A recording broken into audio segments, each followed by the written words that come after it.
Pero bago tayo magpatuloy ay pakilike ang ating video. Ganun din ang subscribe button, pati na rin ang bell icon para lagi kayong updated sa mga parating ko pang mga uploads.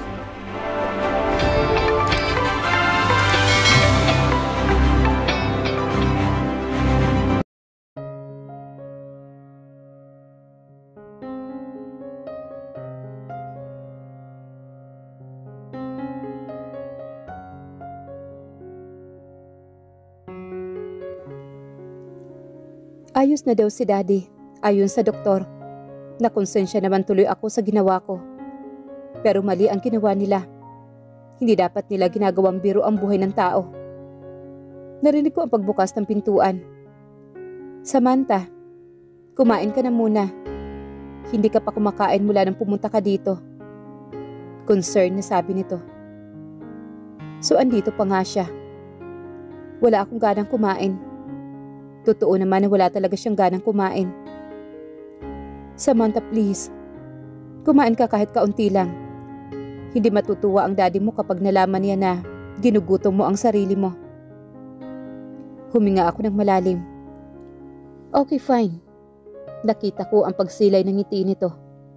Siya pa ang naghanda ng pagkain ko. Hinahanap ka na ni Selena at Jan. Gusto ngang sumama ng dalawa kanina. At sinabi ko na uuwi ka naman ngayon. Miss ko na ang mga baby ko.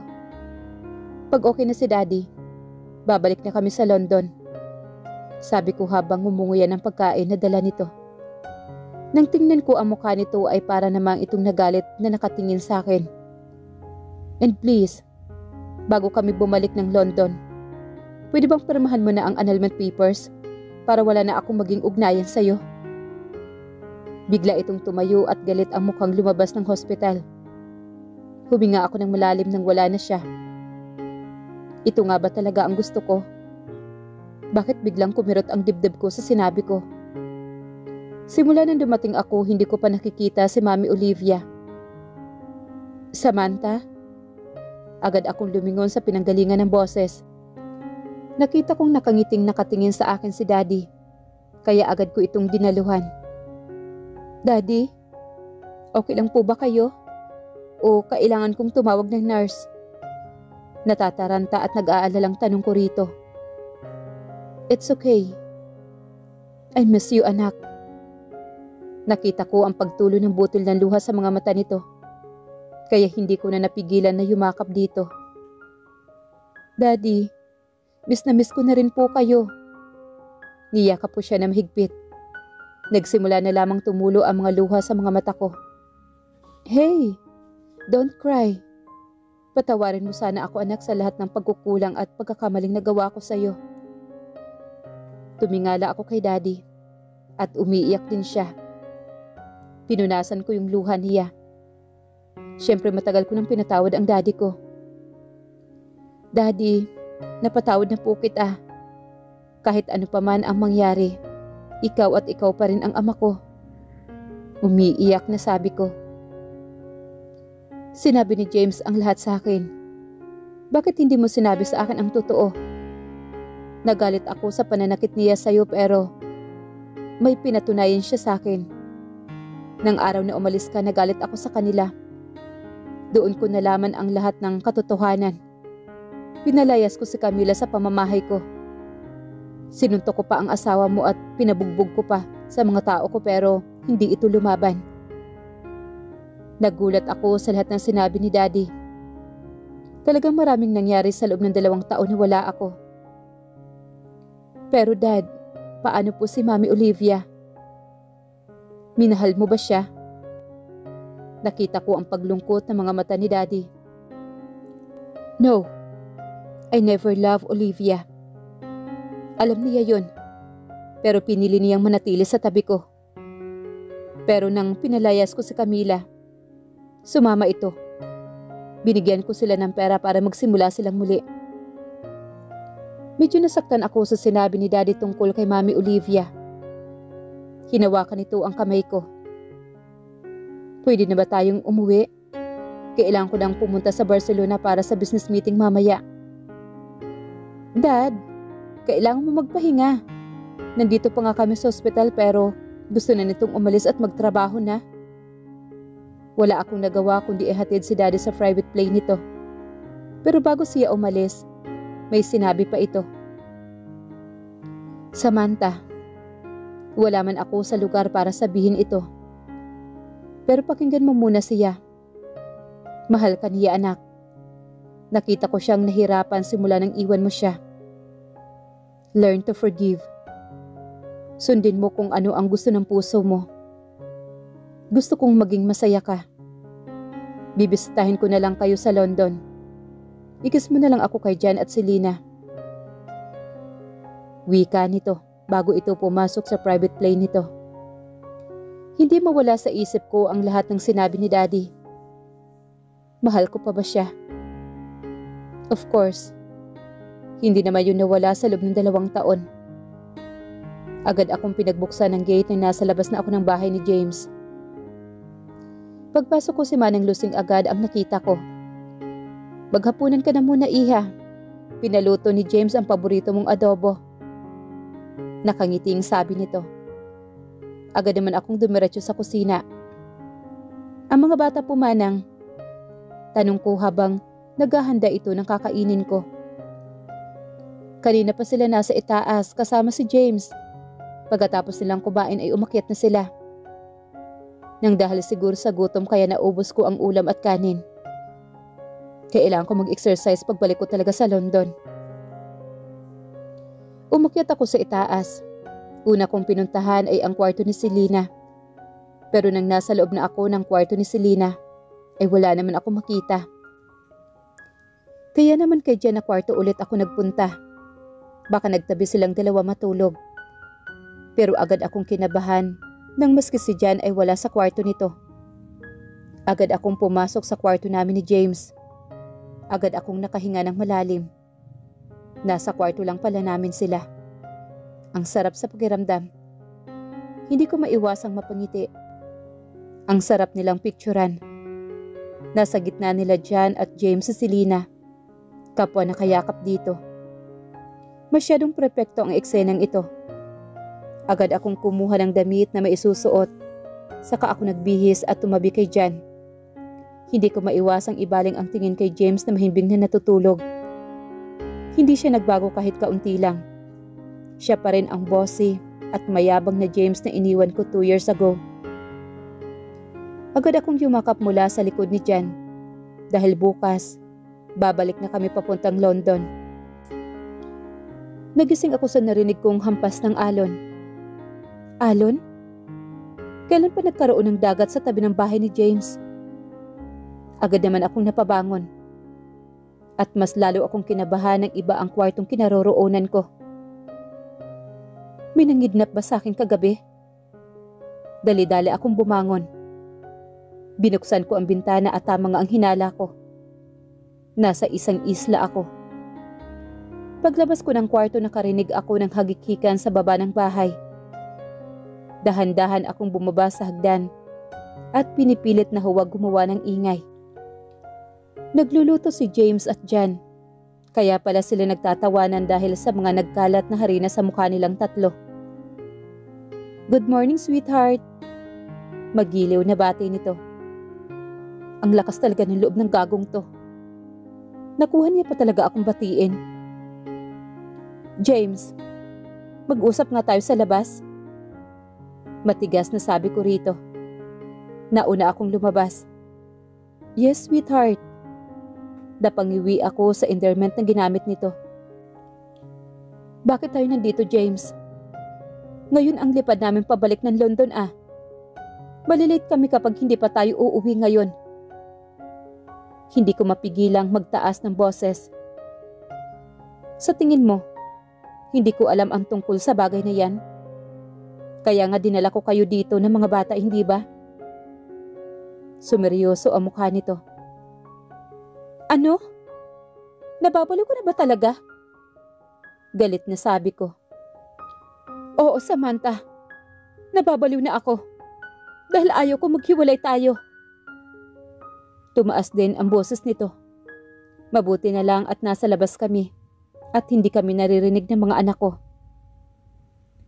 James, Ibigay mo na lang sa amin ang kalayaang hinihingi ko, please. Nandoon na ang buhay ko sa London. Kaya please hayaan mo kaming maging masaya. No. Alam kong gago ako pero hayaan mong bumawi ako sa inyo. Itutuwid ko lahat ng pagkakamaling nagawa ko sa inyo noon. Alam kong mahirap sa'yo na patawarin ako pero maghihintay ako, Samantha. Luluhod ako kung kinakailangan. Dahil hindi ko na kaya, Samantha. Mahirap mang paniwalaan pero mahal kita. Naubusan ako ng salita sa narinig ko. Mahal kita. Ano bang kabaliwan ang pinagsasasabi mo, James? Ako mahal mo? Kung mahal mo ako, bakit hindi mo kami hinanap ni Jan? Tiningnan ko ito sa mga mata. Kasama niyo ako, Samantha. Nandoon ako kapag nagbe-birthday ang dalawa. Ako yung laging naglalagay ng regalo sa front door mo. Nakita kong lumaki si Selena. Kada maliligo ka at naiiwan si Selena sa kwarto mo. Pumapasok ako upang laruin siya para hindi siya umiyak. Nakasama ko na rin si Jan. Nakita ko siyang nag-i-excel sa soccer niya. Pinapanood ko siya naglalaro. Ako ang sumusundo sa kanya sa hapon. At ang mga bulaklak na ibinibigay niya, sa akin ang gagaling yun. Kaya all this time, alam ni Jan ang tungkol dito. At ang mga bulaklak, halos araw-araw ako nakakatanggap ng bulaklak galing kay Jan. At kada magbibigay siya ng bulaklak, lagi siyang nagsusorry at hindi ko alam kung bakit. At wala akong idea kung bakit. Gusto kong personal na ibigay sa iyo yun. Wika ni James. Pero wala na akong mukhang maihaharap pa. Nahihiya ako, Samantha. Walang gabing hindi kita iniisip noong iniwan mo ako. Lumapit ito sa akin at hinawakan ang magkabilang balikat ko. Tumingin muna ito sa langit pero hindi nakaligtas sa akin ang butil ng luhang lumalabas sa mga mata nito. Gusto kong punasan ang luha nito dahil ilang ulit man ako nitong saktan at pinaiyak. Ay ayaw na ayaw kong nakikitang nasasaktan si James. Samantha, mahal kita. Mahal na mahal kita. Please, give me a second chance para patunayan sa inyo na deserve ko kayo. Na mahal ko kayo. Kahit na abutin ng habang buhay, tatanggapin ko. Para mahalin mo ako pabalik. Gusto kong bumalik ka sa buhay ko. Dahil wala ako kung wala ka sa buhay ko, Samantha. Hindi madali para sa akin na patawarin ka, James. Wala kang ginawa kundi ansaktan ako. Mariing sabi ko rito. Puno ng emosyon ang mukha ni James na hindi ko masabi. Willing ako maghintay, Samantha. Basta wag niyo lang uli akong iiwan. Malungkot na sabi nito. Naputol ang sasabihin ko nang marinig kong umiiyak si Selena mula sa loob ng bahay. Agad kaming napasugo ni James sa loob. Agad itong kinarga ni James at saka pinunasan ang mukha ni Selena ng damit nito. Mommy, I'm sorry. Naglalaro po kami at di ko po sinasadya na matapos sa mukha ni Selena ang harina. Umiiyak naman na sabi ni Jan. Tumahan na si Selena. Lumapit ako kay Jan at pinantay ang mukha ko sa mukha nito. Saka pinunasan ang iilang flower na nasa mukha niya. It's okay, honey. Okay na si baby Selena. Huwag niyo na lang paglalaruan ang harina, okay? Mahinahong sabi ko saka ito niyakap. Bakit hindi na lang kayo maglaro ng daddy mo sa labas at magluluto si mami, okay? Nakangiting sabi ko. Ngumiti naman si James sa sinabi ko. Ano? Masungit na tanong ko dito. Wala lang. Mas gumaganda ka lang sa paningin ko. Whatever, James. Tinalikuran ko na ito dahil feeling ko namumula ang pisngi ko sa sinabi niya. Abala ako sa paghahanda ng mga sangka para sa aking espesyal na adobo. Nang maramdaman kong may pumulupot na mga braso sa aking baywang. Napatigil ako sa ginagawa dahil feeling ko. Biglang lumakas na naman ang heartbeat ko. Walang hiya ka talaga, James.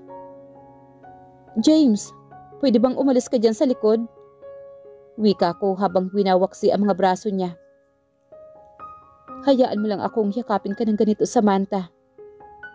Alam ng Diyos kung gaano kita namimiss. Huminga ako ng malalim. Nasaan ang mga bata?